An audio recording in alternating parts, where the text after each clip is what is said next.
Assalamualaikum students, how are you all? I hope you all will be fine. As you know, we are on chapter number 4, data and analysis. So today we will discuss the topic scope and applications of data science. ठीक है कि data science का क्या scope है और क्या applications हैं जहाँ पे data science हम use करते हैं, कौन कौन सी applications हैं वो discuss करेंगे हम यहाँ पे. Data science is used for a wide range of applications which include predictive analytics, machine learning, data visualization, recommendation systems, sentiment analysis, fraud detection and decision making in various industries like healthcare, finance, marketing and technology. So ये हमारे पास application है जहाँ पे data science use होता है. ठीक है, अब डिस्कस करते हैं एप्लीकेशन को. हमारे पास प्रिडिक्टिव एनालिटिक्स क्या होता है. लाइक प्रिडिक्टिव का मतलब होता है कि हम हिस्टोरिकल डाटा को यूज़ करते हैं और प्रिडिक्ट करते हैं फ्यूचर इवेंट्स को. देखें, हमने लास्ट टाइम एक वेदर की एग्जांपल ली थी कि क्या होता है वहाँ पे कि पूरे साल का जो है या पूरे मंथ की जो है वो वेदर की रिपोर्ट जो है वो उसका डाटा लिया जाता है और फिर उसकी बेस पे अगले दिन जो है ना आप देखते होंगे वेदर फॉरकास्टिंग वाले में या वेदर वाली एप्लीकेशन में आपको अगले दिन प्रिडिक्ट करके बताया जाता है कि कल जो है ना वो बारिश होगी या कल जो है ना वो धूप हो गई, कुछ इस तरह वगैरह आपको बताया जाता है. तो क्या होता है प्रिडिक्टिव एनालिटिक्स में क्या होता है कि प्रीवियस डाटा को यूज़ करते हुए हम क्या करते हैं, प्रिडिक्ट फ्यूचर इवेंट्स. ओके, जैसे हमारे पास एक रिटेल कंपनी है, वो ये प्रिडिक्ट करते हैं कि नेक्स्ट मंथ जो है ना वो अपनी सेल्स जो है ना वो 60 to 70% जो है वो इंक्रीज़ करेंगे. और ये किस बात पे बेस करते हैं, मतलब किस चीज़ पे वो प्रिडिक्टिव एनालिसिस करते हैं, अपने हिस्टोरिकल डाटा को देखते हुए, पास्ट डाटा को देखते हुए. ये हमारे पास प्रिडिक्टिव एनालिटिक्स होता है. देन हमारे पास मशीन लर्निंग होती है. मशीन लर्निंग में क्या होती है, मशीन लर्निंग में क्या होते हैं, algorithms that improve automatically through experiences. मतलब यहाँ पे हम क्या करते हैं, एल्गोरिदम्स इसमें यूज़ होते हैं. लाइक जैसे मैं अगर इसको आसान लफ्ज़ों में बताऊँ कि हम यहाँ पे क्या करते हैं, हम like making programmes that get better over time. For example like हम अगर ईमेल फ़िल्टर करें तो हम ईमेल फ़िल्टर करते हैं, email filter get better at spotting spam. ठीक है, so like teaching computers to learn, यहाँ पे हम क्या करते हैं, teaching computers to learn by using machine language. Next है डाटा विजुलाइजेशन. लाइक हम क्या करते हैं, डाटा विजुलाइजेशन में क्यों यूज़ होती है, like look at the data to find out the patterns, like studying the data to see trends. For example अगर हम बात करें, a sports team looking at player stats to improve game plans. ठीक है, तो आप क्या करते हैं, यहाँ पे आपने डाटा को देखा और उस डाटा को फाइंड आउट को यूज़ करते हुए आप कुछ ना कुछ पैटर्न्स फाइंड आउट करते हैं. हमारे पास क्या होता है, डाटा विजुलाइजेशन.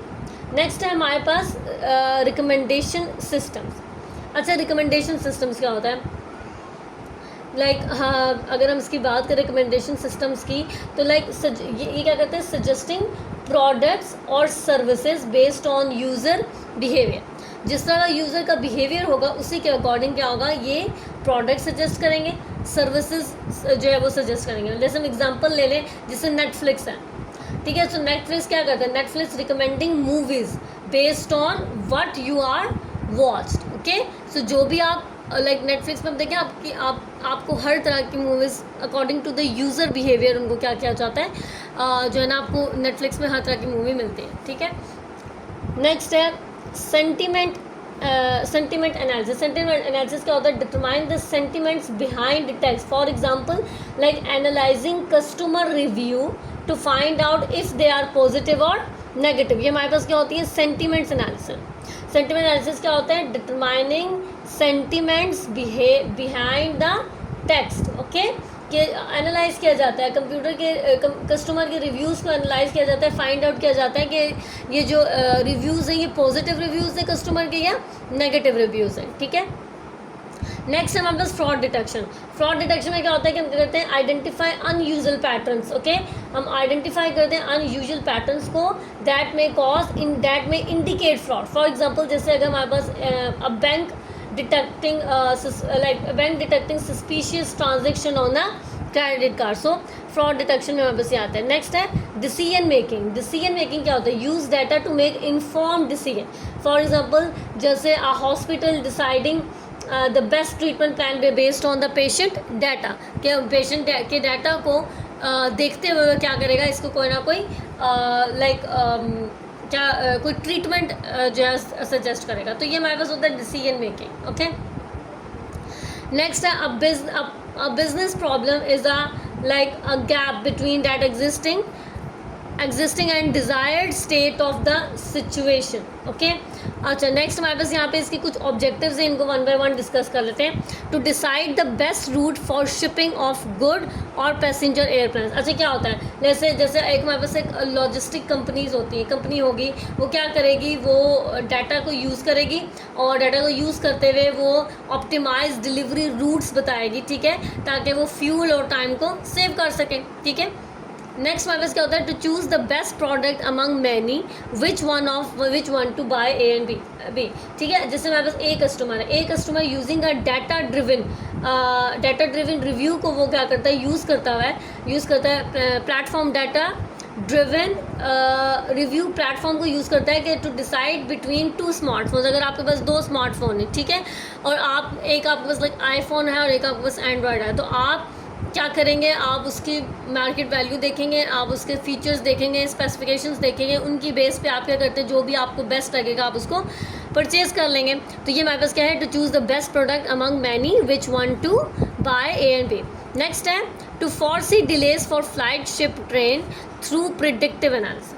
अच्छा अब यहाँ पे क्या करते हैं कि एयरलाइंस बेसिकली क्या करती हैं, ये airlines using weather and historical data to protect and manage flights delays. ठीक है, अगर कोई लेट सपोज अगर कोई फ्लाइट डिले हो जाती है तो उसकी कोई ना कोई रीज़न होती है, क्यों, क्योंकि वेदर को चेक किया जाता है और फिर जो पहले वेदर का जो हिस्टोरिकल डाटा होता है, लेट सपोज पहले आखिरी 5 दिन का क्या डाटा था और या आखिरी 10 दिन का क्या डाटा था, उसको यूज़ करके प्रिडिक्टिव एनालिसिस की जाती है। प्रिडिक्टिव एनालिसिस ऐसे कि फाइंड आउट किया जाता है कि यार अगले 2 दिन जो है वो मे बी ऑब्वियसली वेदर की कंडीशन पहले इतनी रही है, तो हो सकता है कि अगले 2 दिन भी जो है वो बारिश हो। ठीक है, तो इस वजह से फ़्लाइट्स जो हैं वो डिले हो जाती हैं। To create promotional offers. अच्छा प्रोमोशनल ऑफर्स क्या होते हैं, which products are more popular than other. जैसे a retail store using sales data to determine which item to put on sale. ठीक है, वो क्या करेगा, अपने प्रोडक्ट्स में से देखेगा कौन सा डाटा जो है उसको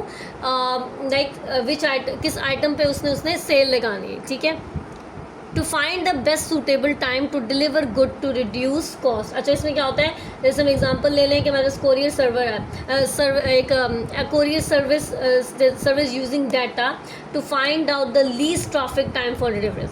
मतलब ये कि वो देखेगा कहाँ, मतलब उससे कोई अगर प्रोडक्ट डिलीवर करनी है तो वो चेक करेगा कि कहाँ से क्या रूट वो फाइंड आउट करे। ठीक है, कौन से रूट से वो जाए ताकि उसको कम से कम जो है वो टाइम लगे। ठीक है, to forecast next year's revenue for a company। अब इसका एग्जाम्पल क्या है, a business using sales data to predict next years income and plan accordingly. इसमें क्या होता है कि सेल्स डाटा को देखा जाता है कितनी प्रोडक्ट्स का मतलब एक मंथ में कितनी प्रोडक्ट्स सेल हुई हैं, एक साल में कितनी प्रोडक्ट सेल हुई हैं। ठीक है, उसी चीज़ को प्रिडिक्ट करते हुए वो क्या करते हैं कि वो अगले साल की इनकम और प्लान जो है वो उसको फाइंड आउट कर देते हैं कि आगे क्या प्लान उन्होंने करना है, कितनी इनकम उसकी होगी based on the historical data. To analyse health benefits of predict physical training programmes. अच्छा इसमें क्या है, अ फिटनेस सेंटर, जैसे हम बात करें एग्जांपल है a fitness centre using data from clients workouts to assess the effectiveness of their programme to predict some forthcoming events like who will win elections. अब यहाँ पे क्या है, अगर हम इसमें पॉलिटिकल एनालिस्ट्स की बात करें तो political analyst using polling data क्या करते हैं, पोलिंग डाटा यूज़ करते हैं and social media trends to predict elections outcomes. Predict करेंगे कि इलेक्शंस के आउटकम कौन होंगे, कौन प्रेसिडेंट होगा, कौन वाइस प्रेसिडेंट होगा। ठीक है, सो ये सारी चीज़ें हम यहाँ पे हम क्या कर देते हैं, डाटा साइंस का ये स्कोप है और यहाँ पे हम डाटा साइंस की डिफरेंट एप्लीकेशंस को डिस्कस किया था हमने। ठीक है, और बिजनेस प्रॉब्लम में कैसे वो हेल्प करता है किसी भी प्रॉब्लम को सॉल्व करने में, वो हमने यहाँ पे डिस्कस किया था। नेक्स्ट हमारे पास business problems and data science. Data science can be applied to various businesses after analyzing the available data some of them। अच्छा, सो क्या होगा, लाइक हम क्या यहाँ पे क्या करेंगे, डिफरेंट हमारे पास जो हैं वो बिजनेस प्रॉब्लम्स हैं, उनको डिस्कस करेंगे. Industry data science can be use to make data driven decision by analyzing historical data and predicting future trends. It can also help in effective marketing and improve quality control. जैसे हमारे पास क्या होता है, एक example ले लेते हैं हम. एक मैन्युफैक्चरिंग कंपनी क्या करती है, क्या करेगी, using historical production data to forecast future demands and adjust output levels. क्या मतलब कि वो क्या करेगी, अपने प्रीवियस डाटा को देखेगी कितनी सेल्स हुई है, किस प्रोडक्ट की ज़्यादा सेल हुई है, ठीक है, और उसी की बेस पे क्या करेंगे, वो फ्यूचर एडजस्टमेंट को क्या करेंगे, वो फाइंड आउट करेगा कि फ्यूचर में क्या डिमांड्स हो सकती हैं हमारे पास, और जो एडजस्ट और क्या चीज़ एडजस्ट करेगा, आउटपुट लेवल को एडजस्ट करेगा. नेक्स्ट है customer goods.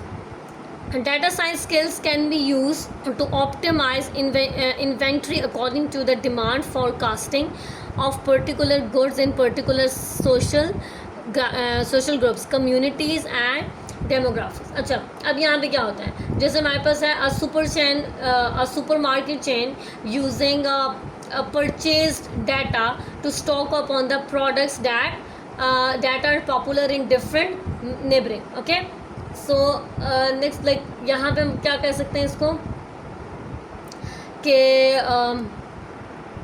Like using data to keep the right amount of products in stock based on what different groups of people buy. Okay, like customer goods की यहाँ पे बात हो रही है. तो like a supermarket using predictive data to stock up on popular items in different areas. The next is logistical companies, like using as you can say in this, like using data for the better routes, predicting demands and real time tracking, balancing loads, choosing carriers, reducing cost and improve global trades. ये सारी चीज़ें हम यहाँ पे discuss कर चुके हैं. For example मैं इसकी एग्जांपल दूँ तो डिलीवरी सर्विसेज यूजिंग GPS. क्या करेगा वो, क्या करेगा, ये GPS को यूज़ करेगा to find the fastest route and traffic updates for quicker deliveries. Okay, next is stock markets. Using like क्या होगा यहाँ पे, स्टॉक मार्केट में क्या होगा, using data science for trading based on algorithms, analysing market feelings, predicting price changes and managing risk. जैसे हमारे पास वो कहता है इन्वेस्टमेंट फर्म्स होती हैं, वो यूज़ करती हैं एल्गोरिदम्स को ट्रेड करने के लिए, to trade stock based on real time data. ठीक है, नेक्स्ट है हमारे पास यहाँ पे ई कॉमर्स में क्या होता है, using data for recommending products, segmenting customers, analysing shopping cart, detecting fraud, optimising यहाँ पे क्या होगा और हमारे पास optimizing supply chains and analyzing customer sentiments. For example, an online store recommending products based on browsing and purchase history. Okay, so ये हमारे पास कुछ examples हैं और कहाँ डाटा साइंस यूज़ होता है, क्या स्कोप है, क्या एप्लीकेशन है, वो हमने यहाँ पे डिस्कस किया था. आई होप आपको समझ आ चुकी होगी. Thank you so much.